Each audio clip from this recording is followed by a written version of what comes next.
It's a little bit about fairies, and what we wanted to do with the makeup, very intentionally, was not do anything that was really colorful, because the collection is so incredibly colorful. So sort of like a 90s shape in the eye, very strong and straight, a little cat eye.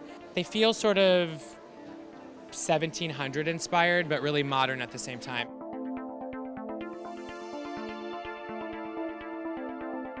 So the hair for Creature of the Wind. In the front it's Hollywood, in the back it's New York.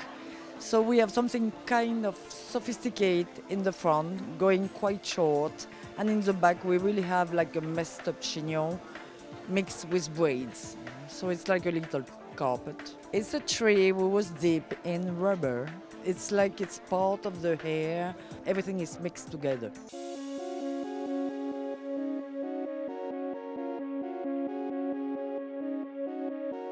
We always start with kind of like an atmosphere or a little bit of a narrative every season. So this time we're framing it out with this story or this book called The Secret Commonwealth, which was written in the late 17th century. The book is about fairies and is this big expose on their life and their society and culture. And so the legend surrounding it is the guy who wrote the book is eventually killed and kind of taken by the fairies because of writing the book, and sealed away in the tree forever where they lived to their dimension. So it was about this idea of dangerous beauty, like being attracted to something that is ultimately self-destructive. It was complicated. It's really hard to kind of explain it really quickly. From, kind of two different aesthetic points, so it's really important for us to be able to kind of frame it for each other a little bit, and that gives us a good kind of reference to work from.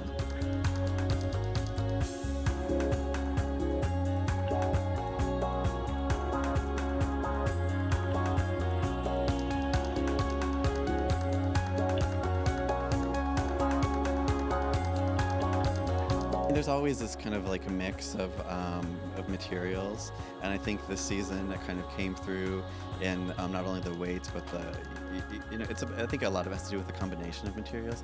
I mean, and I think our reference point is really more of a framer for us. It's less of it's not meant to be something that you see directly in the end. I mean, it's not meant to be that you can kind of see the beginning when you're looking at the end. I mean, it's really more about like a kind of like path for us in a way.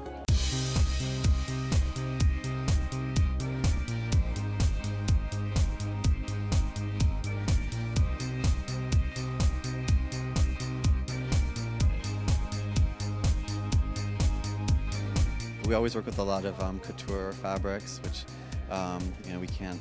We can't stop them. We're always using Lorex, but this is our first season that we worked with Swarovski and using the crystallized elements, and it's been really amazing. It just helps kind of add another dimension, especially when you're trying to make something seem unreal. We've been able to kind of bring in a lot of new references and a lot of new kind of elements this season, and it's kind of our goal every season to add, kind of add these components and to build onto what we've already done. So, working with Swarovski was really important this season. We also did a 4-inch shoot with Tabitha Simmons. We had some hand embroidery done, so it was about creating a fuller range and making it more dense, just really heavy and substantial.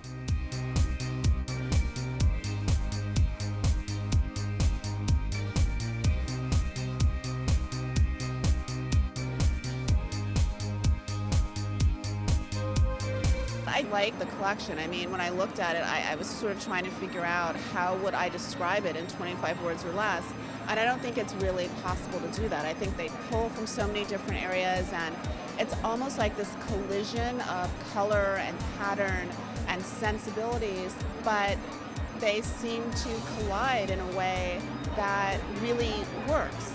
It has this sense of almost serendipity to it, but a kind of beautiful serendipity.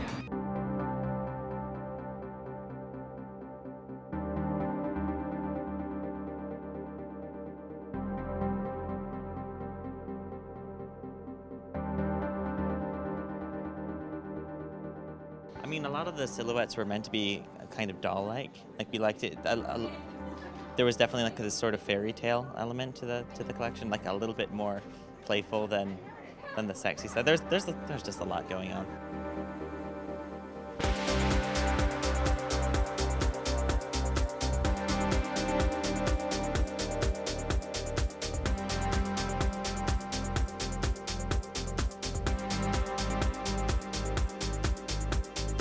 They are so different from anything else that's out there. They're representing the art school, the Art Institute of Chicago, really well. And as a fellow Midwesterner, I applaud them.